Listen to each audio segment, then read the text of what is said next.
Out of the many ideas that we have come up with just to scare ourselves, Cosmicism is one of the ones that I find most unsettling.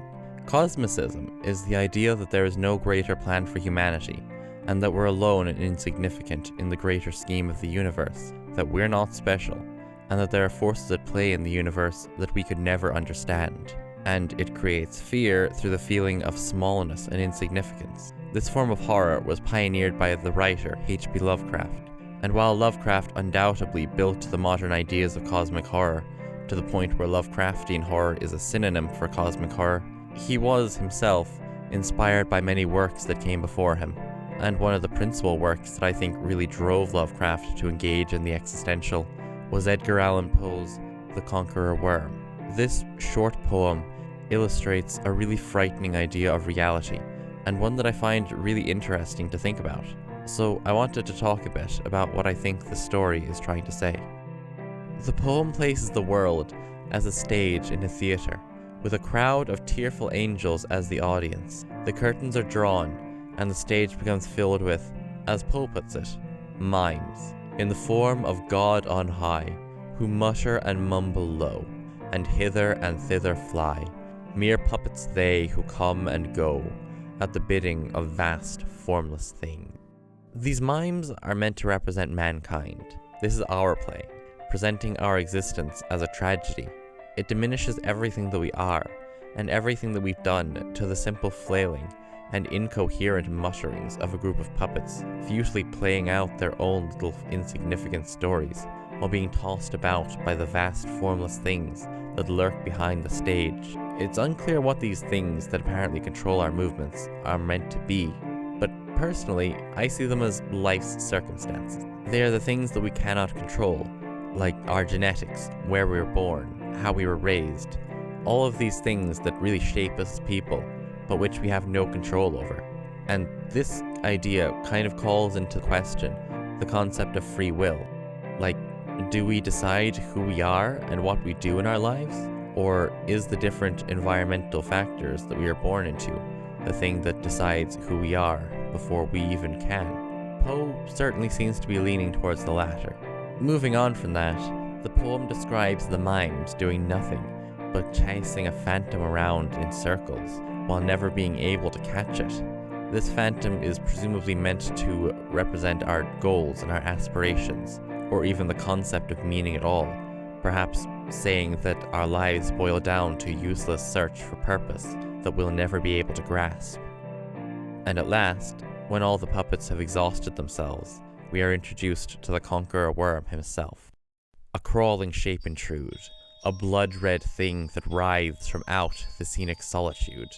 It writhes, with mortal pangs. The mimes become its food, and the angels, all pallid and wan, uprising, unveiling, affirm that the play is the tragedy man, and its hero, the Conqueror Worm.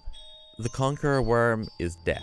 He is the uncaring monster that blindly rampages through the stage, destroying all in his path.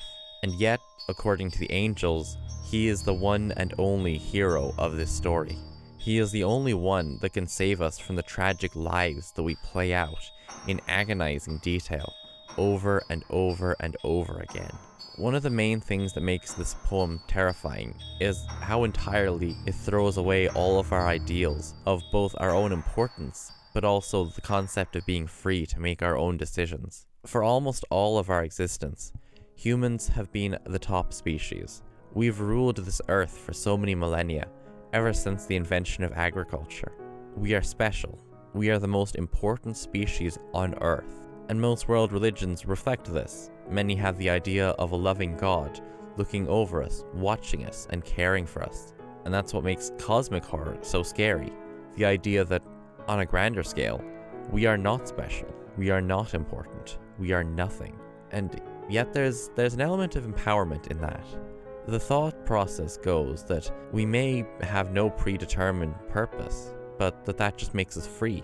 There are no expectations of what we should be from any god or greater force, so we can just carve our own path in life. Poe refutes this idea. His poem presents a world where there is no freedom. There is no liberation from cosmic forces. Instead, Life is simply a blind dance that ends in us being rescued from our existences by the Conqueror Worm. The only humanity that is presented in the poem is found in the angels, who are watching from the audience.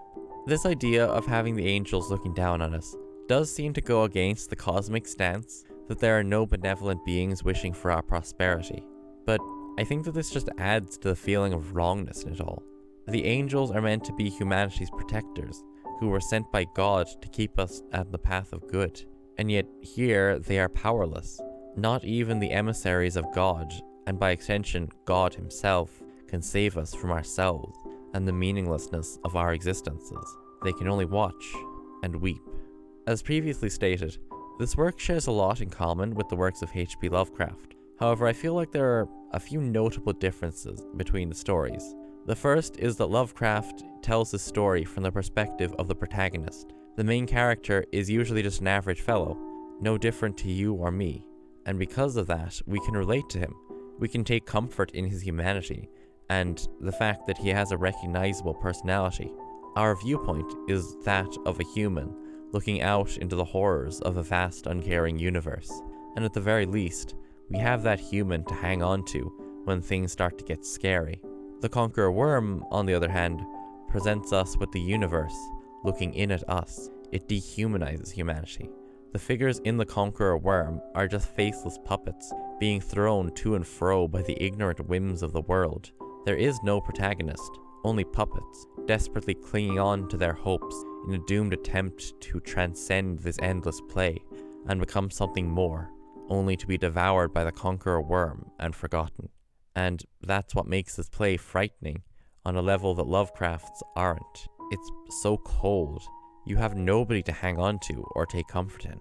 The second is that, in a Lovecraftian story, the protagonists are mostly just living normal lives, being perfectly happy in their realities, until either they hear about some supernatural shenaniganery, or the cosmic creepiness is forced upon them.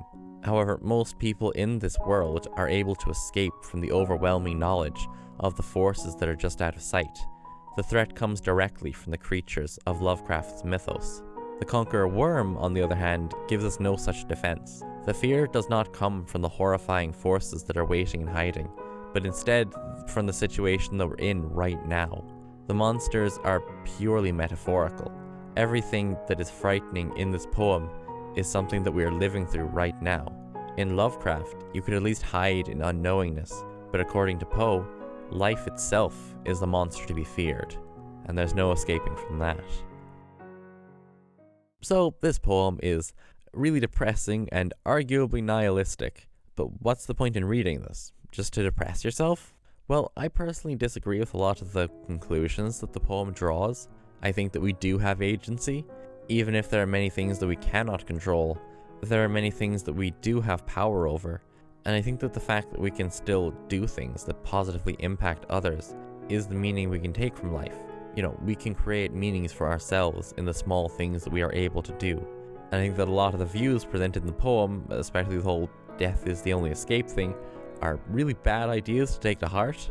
But as a piece of horror, I can't deny how effective it is in undermining our sense of importance and individuality. The ideas presented can crawl into your mind and make you feel a chilling sense of discomfort.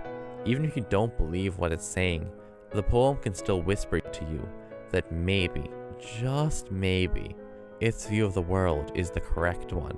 And the idea that this can be how people see the world is a deeply uncomfortable thing to think about. So I don't think this is a story that aims to depress people. Rather, it simply wants to horrify them. In conclusion, even though I don't see it considered as much of a work of cosmic horror, The Conqueror Worm deserves credit as one of the great inspirations of the genre. And even if it wasn't the first piece of writing to use these elements, I think it was probably one of the most important ones in leading up to the codification of cosmic horror. And at least to me, I think it's one of the best and most concise stories of the entire genre, due to the sheer hopelessness and fear that it creates. So, if you have some time this Halloween, then why not give it a read?